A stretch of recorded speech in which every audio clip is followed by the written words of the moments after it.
Jai Baba. Nothing is real but God. Nothing matters but love for God. God is the only reality. All else that seems real is illusory. God and I are one. Meher Baba. Avatar Meher Baba ki jai. Thanks to beloved Baba and Jai Baba to all of you. We are reading the book called Conversations with the Awakener by Bal Natu, and we are on page number 32. Chapter Wake Up, Wake Up. All right, go ahead. Wake up, wake up. I worked hard day and night for the program, spending money as well as time and energy for its success. And it turned out to be a grand occasion. But not once during the ceremonies was my name mentioned. My efforts were unrecognized and I was completely neglected. Instead, shining awards were presented to some rich and to some dishonest persons. The audience cheered and gave them loud applause. I could not bear the sound of it and left by a back exit. I went to my room distraught with anger and jealousy and lay down on my bed, covering my eyes with a wet towel. What an ungrateful world, I muttered bitterly to myself. See how beautifully the book brings across so many emotions that we face in our day-to-day life. Here somebody has worked hard, somebody has, sacrificed sleep, sacrificed food and every other entertainment and worked hard in order for a particular program to be successful. The program was in fact very successful, but there was no mention of that person's name. It happens so many times. And what happens here, the word used is, I was so distraught. We feel hurt. We feel very saddened. We feel absolutely depressed that how is it that I worked so hard and there is no applause, there is no appreciation. So here Baba is trying to teach us that work in itself is an appreciation. The opportunity to do some good work is itself an appreciation, and that we should never expect any applause, any standing ovation, anything of that sort from the other side, because you worked honestly and Baba knows about it. So that is what the first two paragraphs talk about, that I felt very hurt and I just went home depressed. Just then you entered the room, speaking in a sing-song. Wake up, give up this ugly makeup. I ignored these words, yet couldn't help smiling to myself. But then again, the anger welled up in me. I refused to remove the towel that covered my eyes. You bent over me and pulled the towel away, repeating, wake up, wake up. Embarrassed and feeling guilty, I got up, making a space for you to sit on the bed and pulled out a stool for myself. We exchanged glances. I have come to awaken you, you said. To what? The foolishness in you so that it will automatically drop away. I gathered that you were referring to the morning program. What about the foolishness and ingratitude that abound in the world? I replied. Are you going to wait until all the people in the world become sensible? In that case, you will have to wait until eternity. So, what happened at the function was as it should be? Yes. Was it not a good lesson? In what way? There you should have learned what you should not do. Well, that's over. What do you expect me to do now? Wake up. When your mind wakes up in me, it is less affected by the ways of the world, and you won't lie with a wet towel over your eyes, and you cast an affectionate look at me. Such a beautiful paragraph where Baba says that if you are going to wait for the world to change their ways so that it makes you happy, or so that it satisfies you, so that it meets with your expectation, then you will have to wait for an entire lifetime. Why lifetime? Maybe several eternity, because that is never going to happen. So one needs to learn lessons from our day-to-day living, where Baba says here a very profound sentence where Baba says that when your mind wakes up in me, when your mind wakes up in me, it is less affected by the ways of the world.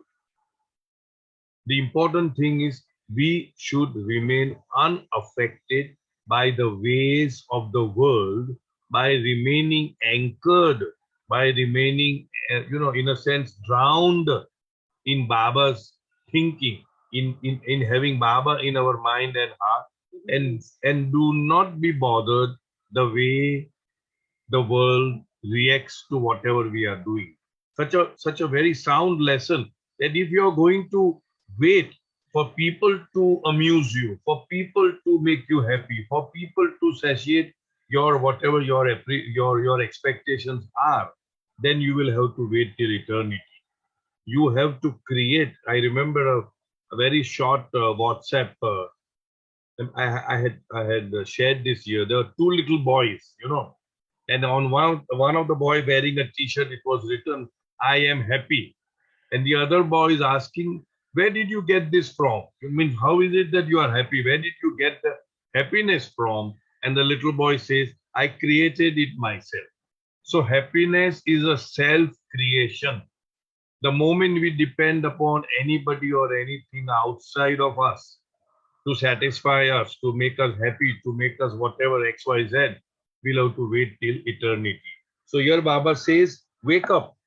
When your mind wakes up in me, it is less affected by the ways of the world, and you won't lie with a wet towel over your eyes, and you cast an affectionate look at me. Such a great lesson, such a great learning, not to depend upon others to make us happy.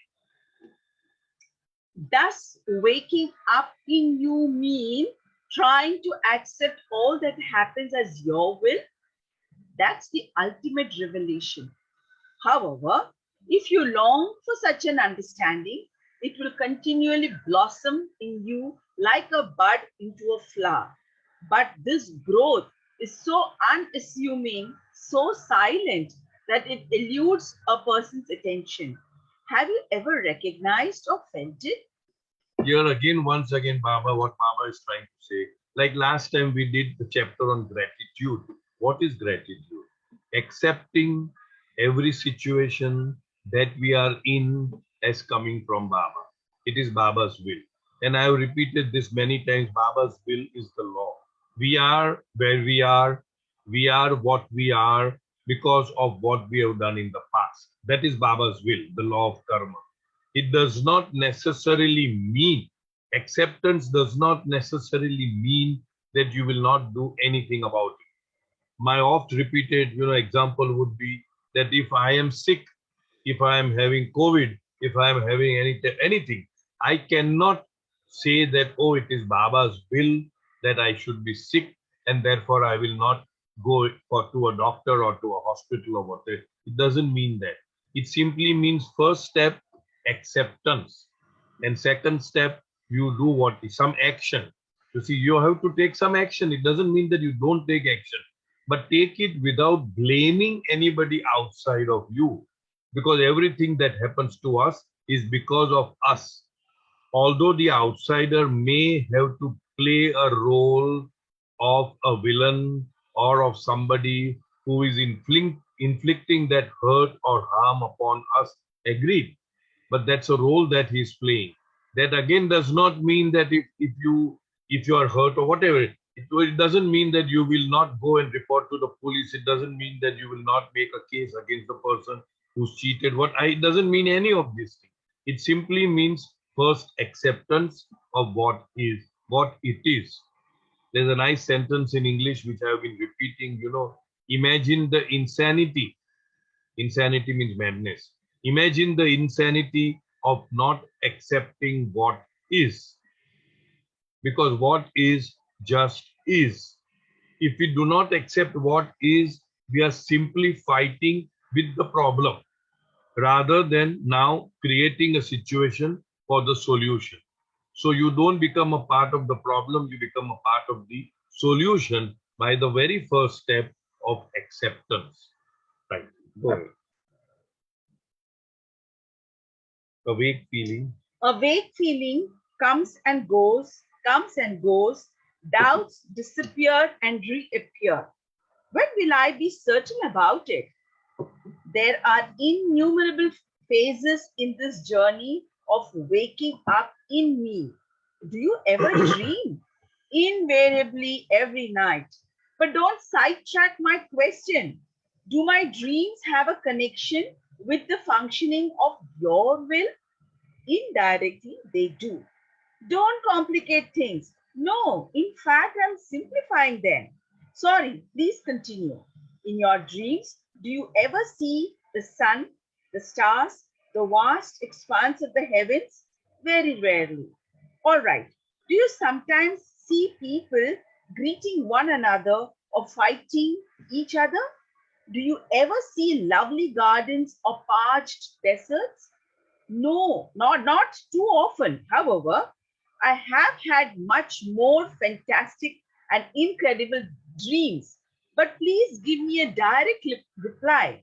Before I do, answer one more question. From where do the objects of your dreams come and where do they go? A good question. Give me a good answer quick. It seems that all my dreams originate in my mind and merge back into it. Fine, you are getting closer to the solution, but not in a way that I can make head or tail of. Your dreaming is the projection of your own mind and no one else's mind. Your dreams are governed by the laws of your own thoughts and emotions. You become your own dreams. I follow you a little, though only vaguely.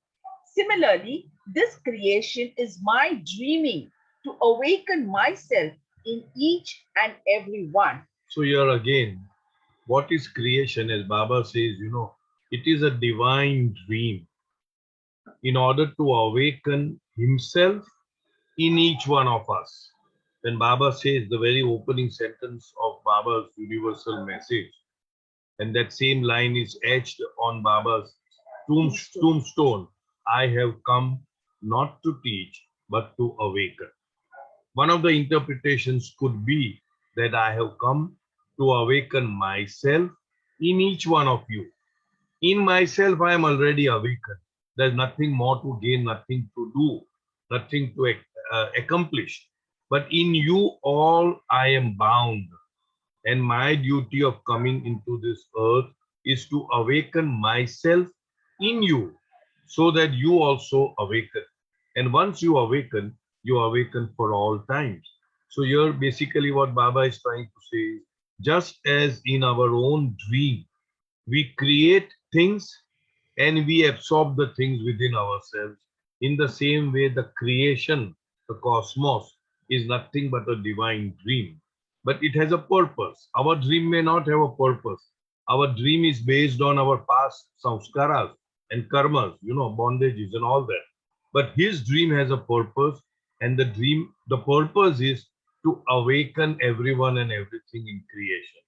So he says that, and everything that we are experiencing in this life is nothing but a divine dream. But does your will govern the creation? In your dreams, you are not in control of your dream objects and situations because you are asleep. But being omniscient, I am conscious of creation and it is sustained by me. Then should I infer that only your will functions in creation and that no one has any freedom?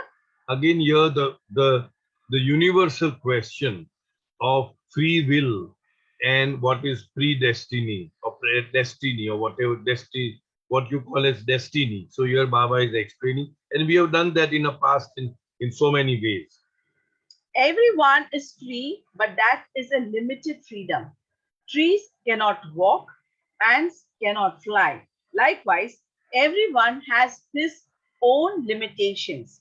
I help all to come out of their boundaries in order to experience larger realms of freedom. Will you disclose to me one of the devices by which I can break out of my self created limitations? Your will is dependent upon the divine will, and the divine will is not oppressive, it is supportive and ever ready to adjust itself to any sincere appeal from a human heart. The human will and the divine will are free to operate independently or jointly. So here the most important thing is we all have freedom, but there is a limited freedom. And the example Baba gives, that the trees cannot move and the ant cannot fly and all that. So there is a free will. It is in limitation, and this free will is dependent upon the divine will. We've done this earlier. I don't want to get deep into that. And then here Baba says a very beautiful sentence that the divine will is not oppressive. The divine will is cooperative. It will support the free will.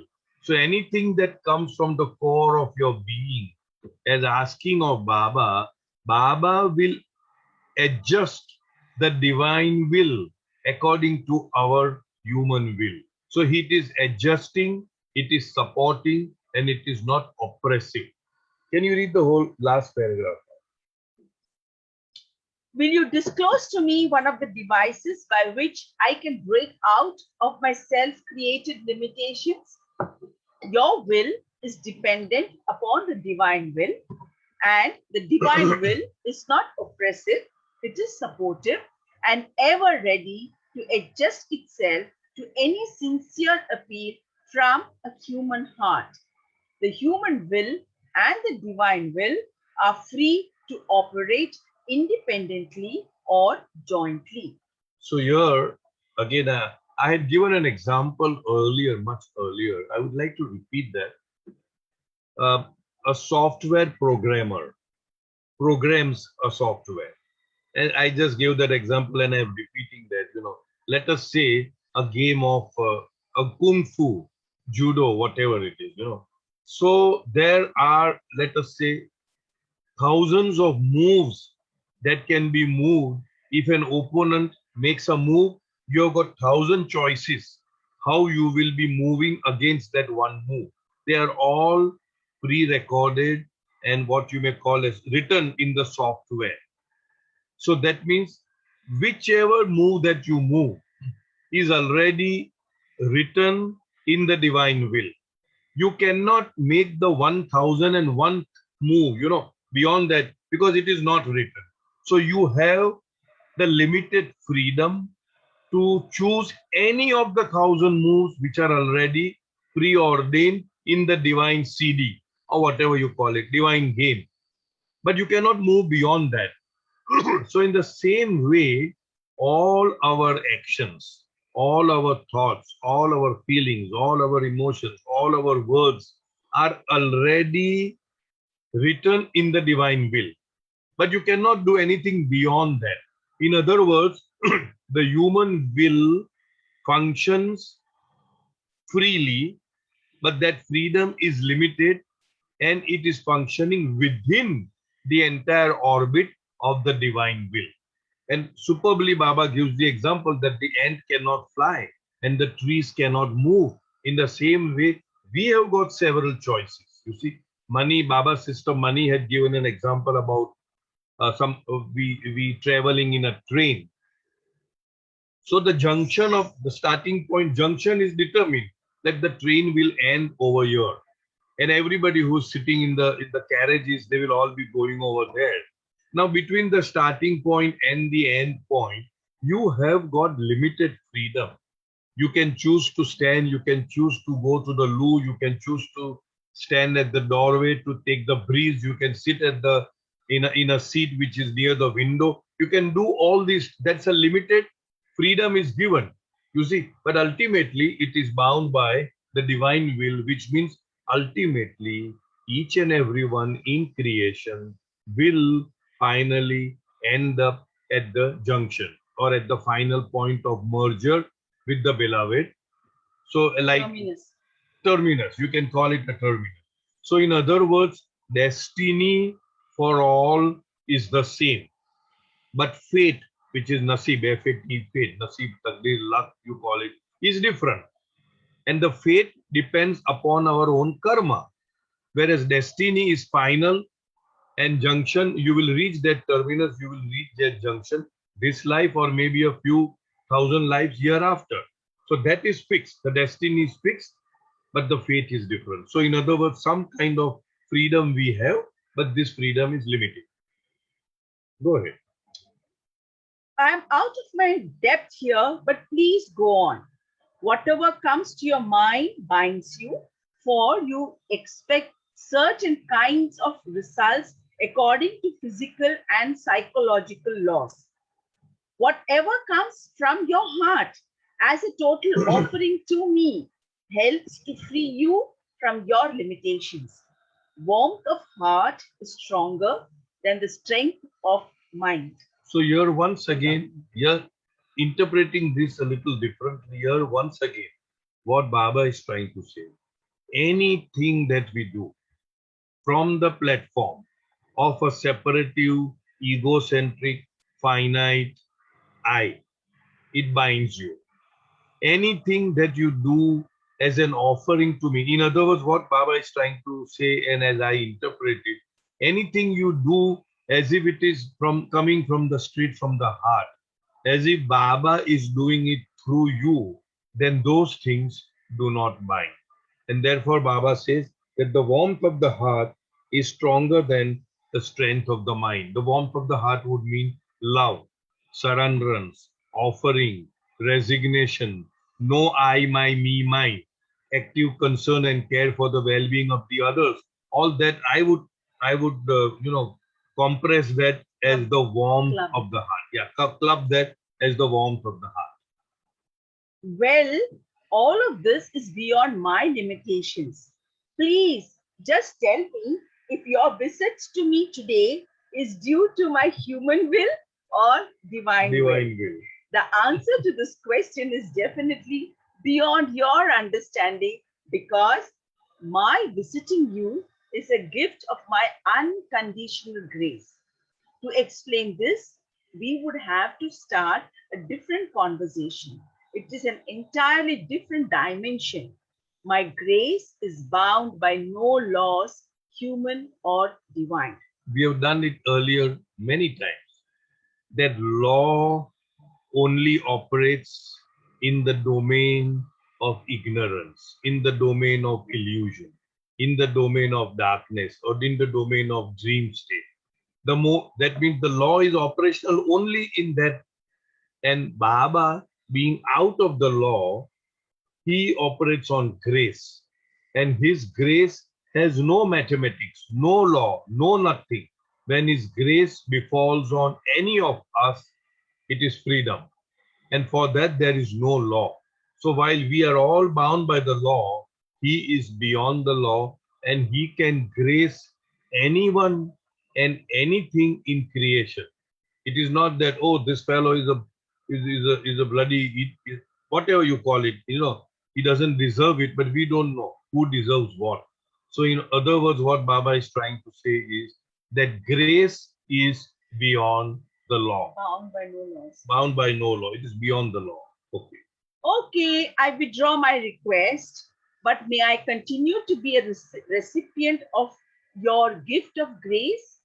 There was a glow of happiness on your face, but I saw that you were now in a mood to leave.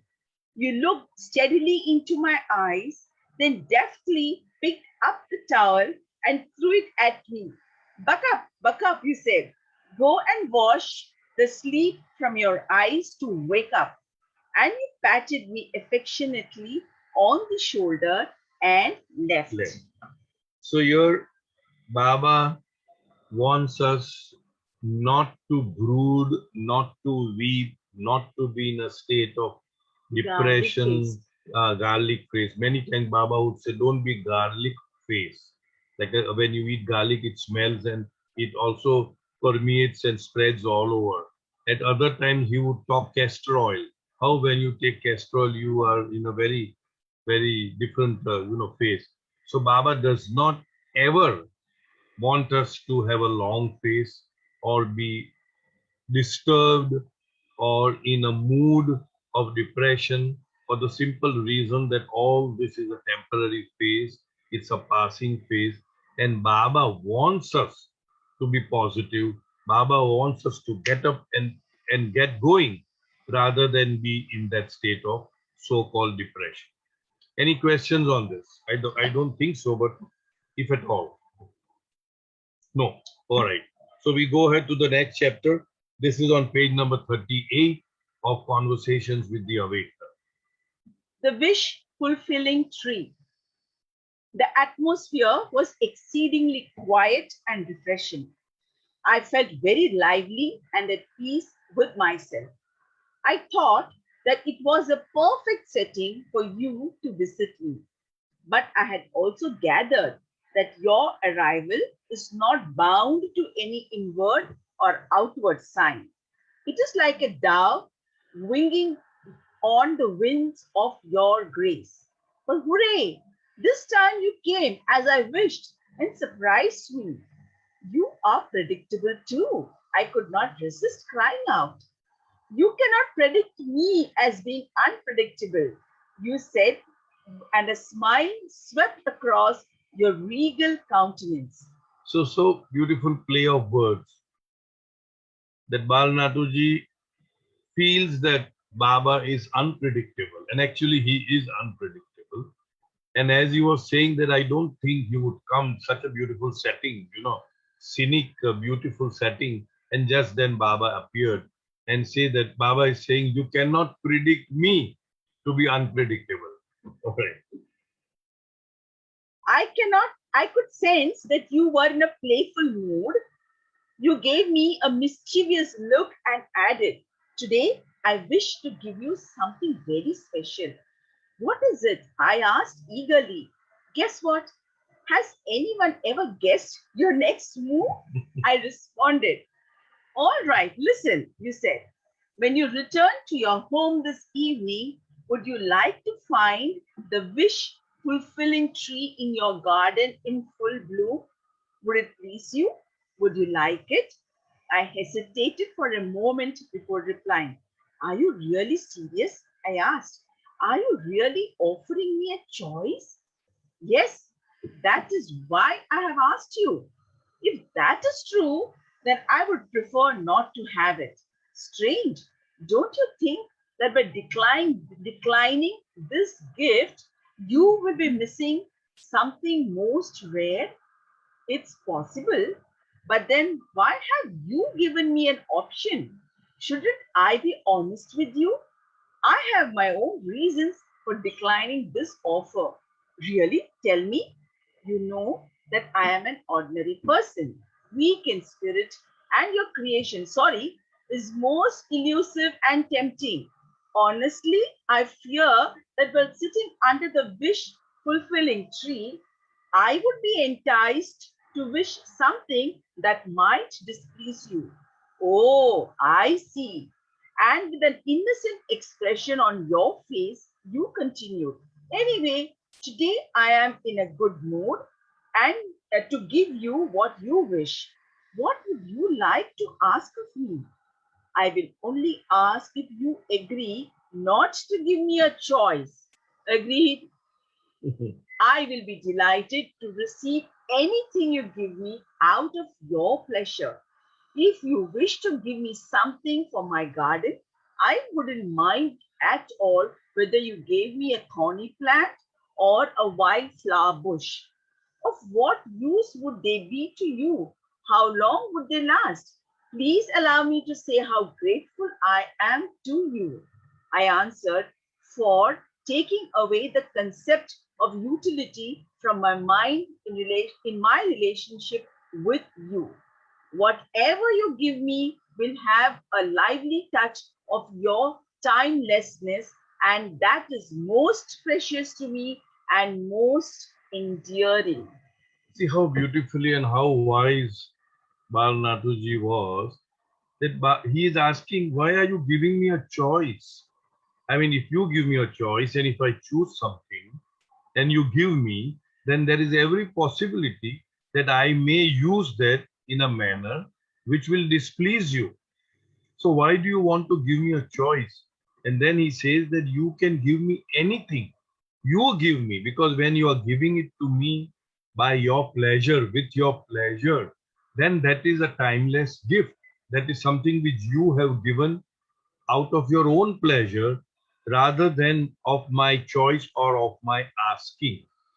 Now, this reminds me of a story which I think most of us who are aware of Dr. C.D. Deshmukh, I know most of you would know that story. Dr. C.D. Deshmukh was a PhD in religious studies and all that, and he got to know Baba in 1930s when he was studying at that time in England.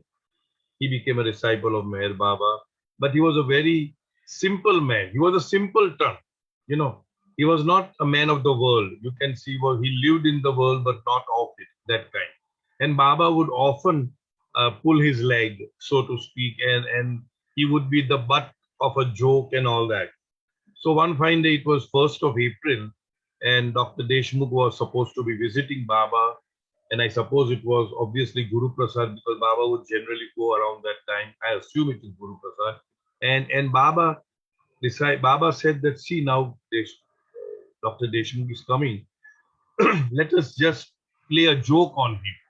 So what they did was they took a big rock and then they covered it with wrapping papers, not just one, but several wrapping papers, one within the other, another, so many wrapping papers, and made it look extremely attractive.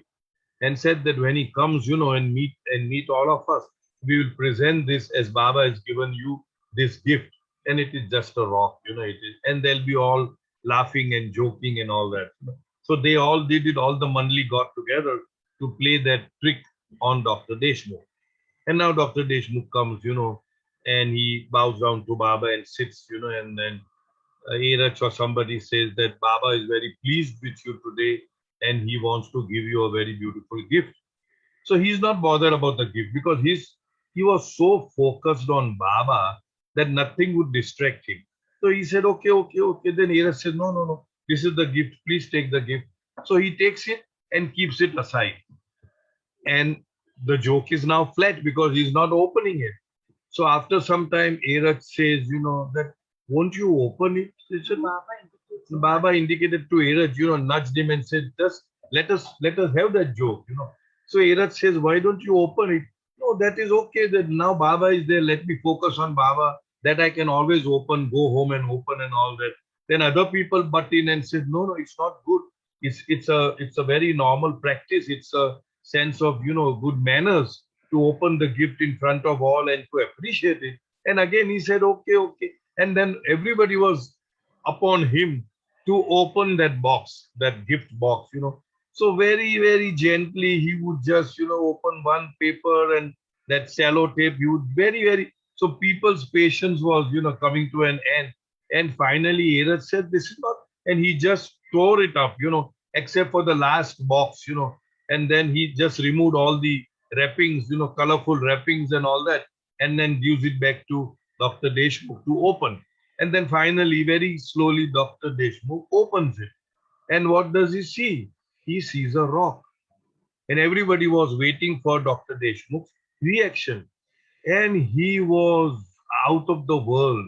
he lifted the rock, kept it on his head, and started dancing with joy. So everybody's joke fell flat. And he's, what is it? Everybody's saying, just look, it is a rock. Yes, I know, it's a rock. My beloved has given me such a beautiful gift. Nobody has given me. If anything else were given, some fruits or some item, then that would have perished. That would have perished. I would have consumed it. I would have perished. It was a pair of clothes or something, I would have worn it out and it would have been worn out in due course of time. But this is eternal. This will remain forever. Most precious gift and all that. So, in a way, Baba always, whenever he jokes, it's a two-way traffic. So, Baba was also trying to teach the Mandali that see his bent of mind, see his thought processes, that had anything else been given, it would have perished with time. But this is eternal, this will remain forever. So here Bal Natu is saying more or less the same. Whatever you give will have a lively touch of your timelessness. And that is most precious to me and most enduring. Go ahead. You looked at me, smiled, and then walked away as suddenly as you had come without giving me anything. You are beyond unpredictability. But your meaningful smile seemed to have uprooted the desire growing tree in me. Although you apparently gave me nothing, I felt that I had received something more precious than the treasures I would have received by sitting under the wish fulfilling tree. But what a mind!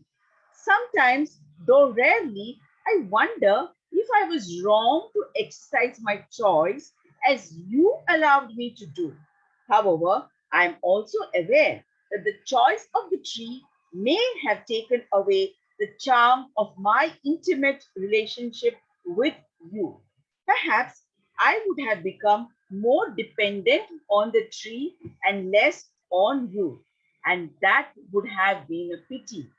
Now I have something more, much more, an opportunity to remember you, to call upon your help for anything and everything in my day to day living.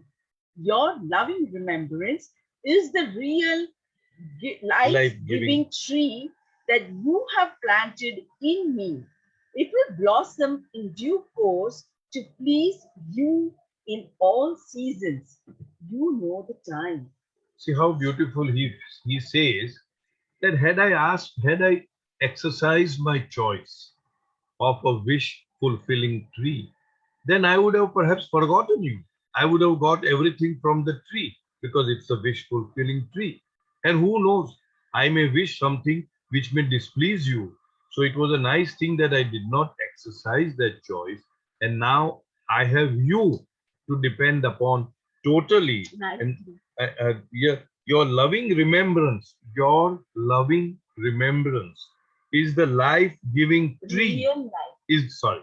is the real life-giving tree that you have planted in me. And actually, Baba has planted that gift in each one of us. But we don't somehow make the best use of it. We somehow, run here, there, everywhere. This God, this Devi, this Devta, this thing and all that. I'm not belittling anybody or anything, but Baba has himself said that once having come to me, there's no need for you to go anywhere else because he's the one who will give us the highest. The others may give us something what? Give us something that will perpetuate the illusion, health, wealth, jobs, children, whatever. But that would only perpetuate the illusion. Whereas here he is there to give us that what nobody else can give, the reality, the truth, the oneness with him. So here Baba, he says, your loving remembrance is the real life-giving tree that you have planted in me and in all of us as well. It will blossom in due course to please you in all seasons. To please you in all seasons would mean, in my understanding, to hold on to Baba's Daman through thick and thin, through whatever you are going through all the ups and downs in life, so that He is pleased with our holding on to Him. You know the time. That means whenever it will blossom, you know the time. Any questions? Anything to share? Anything to ask? Anything to comment? I assume that we are all enjoying this, although they are not strictly Baba's words. I said that in the beginning of the session, not today, when we started this, that our format is reading of Baba's words. But I find this extremely interesting and extremely helpful to our day-to-day living and very practical. So I don't think it is anything less than reading of Baba's words, and that's why I shifted over to this book. All right. No questions, no sharing. Go ahead. Friendly as well as fiery. Your last visit was most marvelous, I blurted out before you took your seat. Casting an endearing glance at me, you quipped, and you did not like our earlier meetings? A bit startled, I replied, I didn't mean that. After all, I am an impatient person. But from your remark, should I assume that you want me to remove comparison from my speech? From your mind? Yes, you answered. Does comparison impede our relationship? Comparison entails valuing one thing over another. What's wrong with that? In your sojourn to me, the infinite one, you have to cross many hurdles, and one of them is comparison. So, you don't want me to judge anyone or anything? That would be best.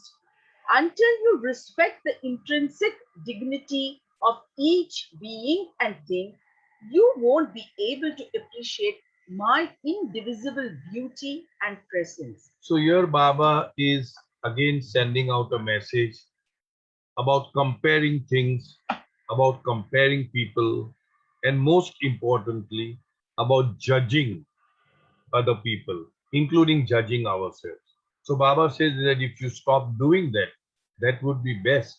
Only then you will be able to appreciate my indivisible beauty and presence. That means His presence in everyone and everything. So that will take away all our temptation of comparing one against the other or judging others, including, as I said, judging ourselves. Then, should I stop conversing with others, especially you? It is very difficult to express one's thoughts without making comparisons. Don't be hasty in your judgments. When dealing with the world, you have to discriminate, but don't let your evaluations entail condemnation. I do not expect you to observe silence. Feel free to converse with me and, as necessary, with others. On any subject? Yes, any. But today, before you switch topics, I want to ask you if you ever shared with others the dialogues we have had earlier. Sorry. So here again, Baba is so practical that in the day-to-day living in the world, Baba expects us to use discrimination. He does not expect us to be like a fool so that somebody can just trample upon us and, oh, he's a very loving person, so they can do anything and get away with it. So again, all the time, Baba is showing us that when you are in the world, you have to use certain discrimination, certain way of functioning, rather than, like saying, Baba says, that real happiness lies in making others happy. So you make a fool of yourself in making others happy. And that is not what Baba wants. So here Baba says, don't be hasty in your judgment, that you will not talk about anybody to anything and all that. When dealing with the world, you have to discriminate. But don't let your evaluations entail condemnation. Baba has never condemned anybody. He only upholds, he only uplifts, he only supports, he only pulls us up. There is no pushing down, there is no condemnation. So we should also learn from that never to condemn anybody, because everybody is working out their own sanskaric mold, impressional mold. That person can only be behaving like that because his or her samskaras are like that, and they are instigating him to behave in a certain manner. If it doesn't gel well or vibe well with your own pattern of samskaras, just keep a distance. But you don't need to condemn somebody, because when you condemn somebody, and most of us do that, in the absence of that somebody, then actually we are attracting that person's negative karma towards ourselves. Baba has said that you attract it. So if you have to say something to somebody, say it on the face and say it in a manner which is truthful, but at the same time which is not having a tone of condemnation. You take upon, yeah, okay. Samya says you don't attract, you take upon yourself. Like Kabir ji says, Ninda hamari jo kare, दोस्त हमारा होए, bin sabun, bin pani, bin sabun, mail hamara dhoye. That means those person who slander us are actually our friends, because without soap, without water, they are washing our bad karmas or sins. So that way. All right.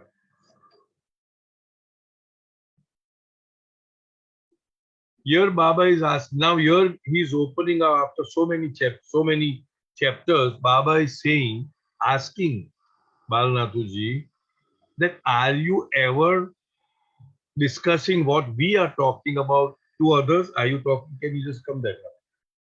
But today, before you switch topics, I want to ask you if you ever share with others the dialogues we have had earlier. Only very rarely. And why is it that?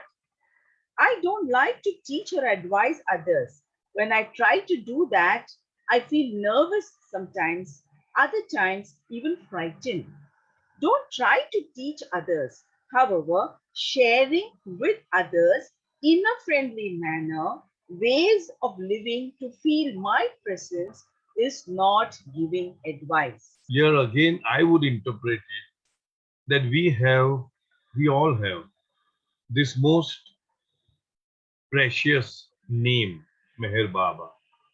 And I don't see any harm in sharing that name in a very casual manner to whosoever you feel like. Many people are so tight-lipped that they are afraid, like how Bal Natu ji, I'm afraid, I'm frightened, I'm nervous of sharing out all these things. So we need not be absolutely blah, blah, blah, and we need not be very nervous about it. But intuitively, if we feel that the other person is very open to receiving the name of Meher Baba as the highest of the high, the avatar of the age, I don't see any harm. At least I'm talking personally. At any given at any time I create an opportunity to just pass over the name, then it's up to Baba to travel, as we say, from the ear to the heart. That's his business. But at least somewhere in our conversation, we try to put Meher Baba's name. So here, that's what Baba is saying, that you don't have to teach, but what is the harm in just sharing them that way? Sharing with others in a friendly manner, ways of living to feel my presence is not giving advice. Could you enlighten me about this a little more? Don't go after enlightenment, you laughed. And you continued, I don't expect you to babble indiscriminately. Listen to others intently, and then, if you feel like sharing with them what you have gathered from me, don't hesitate. Regardless of the reactions, better that you watch your own mind. The actions and reactions of others don't matter as much as your own reactions to them. So again, here, a very good learning. Our job is to share. There is every possibility that there may be a negative reaction. And Baba said that is not important. How they react to you when you are sharing or you are saying something is not important. What is important is your reaction upon their reaction. That is where all the difference is, So we should not react to their reaction. Can you read the last? Better that you watch your sorry. But regardless of their reactions, better that you watch your own mind. The actions and reactions of others don't matter as much as your own reactions to them. So what matters is our own reaction to whatever is happening around us all the time. As long as we mind our own reactions and convert a reaction into a response or a creation in the Baba-ful way, then that is good. Because reactions only create circular motion of the samskaras. We've all done that, impressions, wanting expressions and all that. We won't go into that again. So here Baba is telling us, be aware of your own reaction to the reaction of others when you are dealing with them, not necessarily sharing Baba, but in our most moment to moment living, when we interact with each other, we tend to be reactive. So Baba wants us to be watchful, mindful, and alert with regard to our own reaction to what life has to offer us. This kind of response and awareness will take me a long time to acquire. I will show you the way. I will help you. That will be wonderful. When you speak with others, inwardly relate yourself to me residing in their hearts. Initially, it will be difficult for you to remember to do this. But if you are sincere, it will become a delight for you. The responses of other persons will remind you of my directive. Don't have doubts about this or feel dejected if your mind continues for some time with its old pranks. Have a little patience. The mind gives in gradually. A noble intention awakens noble intentions in others. So here this is again extremely important. When you speak with others, inwardly relate yourself to me residing in their hearts. That means we learn the art of seeing Baba in everyone and everything. I'll repeat this. When you speak with others, inwardly relate yourself to me residing in their hearts. Initially, it will be difficult. All that is fine. So initially, we tend to go back to our own pranks.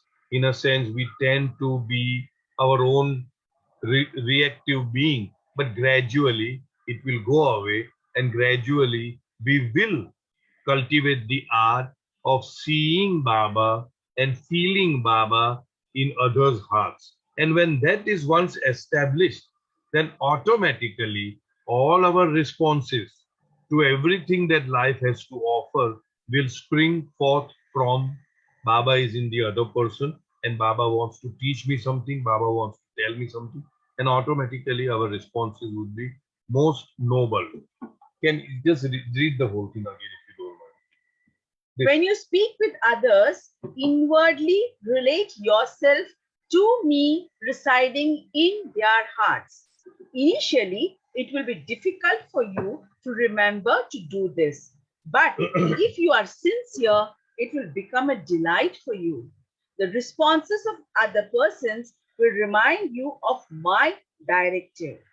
Don't have doubts about this or feel dejected if your mind continues for some time with its old pranks. Have a little patience. The mind gives in gradually. A noble intention awakens noble intentions in others. There's a saying, habits die hard.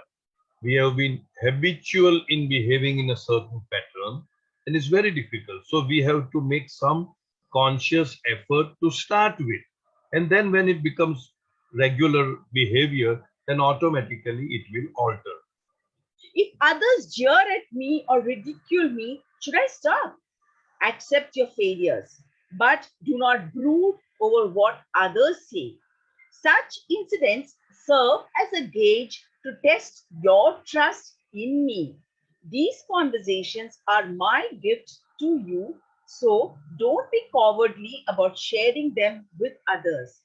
The process of sharing gives opportunities to clear inroads within you to me and to enable my love to flow into your veins. So beautifully. This is about the conversation. But apart from the conversations, whatever love we have for Baba, Baba wants us to share in the most natural way, using our discretion and discrimination as to how much to say, whom to tell, and what to tell. Sometimes it may backfire, as it may. Then he says, what about people who may jeer at you? Accept it. Accept your failures in the sense, accept the fact that that person is not accepting whatever you want to convey. But when you accept the failures and when you are still the same without reacting to their reaction, then Baba says that, first of all, Baba says, don't be a coward by keeping all this within your own heart. Do share. But here Baba says that the process of sharing gives opportunity to clear inroads within you. When we are sharing, it is clearing the inroads within us, within you, to me, and to enable my love to flow into your veins. So, sharing Baba also helps us in inviting Baba's love within us more and more. Sometimes words almost come to my lips, but at the last moment, fear besets me. Now, fear of what? Fear of being ridiculed, fear of not being accepted, fear of somebody backlashing on you. So these, sorry, is it there? Oh, I'm sorry. Go ahead. Go ahead. This is the result of the burden of memories. In every encounter, you must begin afresh. A life of love does not consist of simply singing songs and playing music or of offering prayers and giving sermons. To live with me, the indivisible one, you have to die in me. You are afraid of death. Are you afraid of death? Yeah, okay, we have a very important sentence here. I'm trying to. This is the result of the burden of memories. We always look at things and people with the spectacles of the past. In other words, we always evaluate, judge, and think about the person or the things based on our own subjective mind. So Baba says here, this is the result of the burden. It's a burden of the past. And then Baba says one absolutely brilliant sentence. In every encounter, you must begin afresh. Every encounter is a fresh encounter. If you join your past memory to it, then it doesn't become a fresh encounter. Then you are, I would say, goaded by the past. There is a kind of a, triggered by the past. You are being influenced by the past because you are not taking every incident as afresh. So I would consider this as a very powerful sentence. In every encounter, you must begin afresh. And then, of course, Baba talks about why are you afraid to die in me? That way. Okay, go ahead. Now, not are you afraid of death? Not of death, because I don't know what it is. But I must confess, any thought of physical or mental suffering gives me a fright.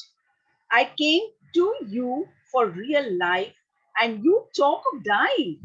Are you trying to feel my pulse? I don't try for anything. I know. Don't fear pain, for I always give a little less than one can endure. Do you believe this? It is hard to admit, yet hard to deny. I think it is all in your hands. It's a fact when Baba says that I always give you pain a little less than what you can handle. He doesn't give a karma, does he? Karma, yeah, correct. Karma. Okay, karma. Why? Because we have an automatic switch. the moment the pain goes beyond a certain limit, endurance, you become unconscious, isn't it? And unconsciousness is nothing but bliss. All your pain is gone at that moment. So, whenever we feel that, oh, it's too much for me to bear, I just can't bear it any longer, the very fact that you are still not unconscious, the very fact that we are still conscious of feeling the switch is not yet the tripping of the switch, how we have in our electricity, the tripper, that whenever there's a power much more than what your equipments can handle, it trips and it goes off. Everything just goes off. So that switch Baba has put in all of us, and that's why Baba says that I always give much little less than what you can endure. With a fond smile, you said, but you cannot run away from the part you have to play in life. Let honesty of heart and trust in you blossom in my life. Will you bless me? Asking creates a distance. See, beautiful. Asking creates a distance. Last time we did that. To ask of the beloved is an insult to love. So here Baba says asking creates a distance. When you offer yourself to my will, you know that you have already received what you seek. Wait and see. Then, as though to tease me, with a merry twinkle in your eyes, you concluded our conversation. Was this true a marvelous visit? I smiled and answered, don't tempt me to compare. However, I may comment without comparing that this meeting was very reassuring as well as challenging and friendly as well as fiery. And we both laughed. So that was the meeting, friendly as well as fiery. And really, I personally feel we get to learn a lot from this book, from this conversation as to how one should conduct oneself in life and face the life's situations. I think we stop here. Anybody has anything to ask with regard to this? All right, nothing. So I think we've already extended our time. Shall we say, Avatar Meher Baba की जय अवतार में बाबा की जय Jai Baba. Jai Baba. Jai Baba.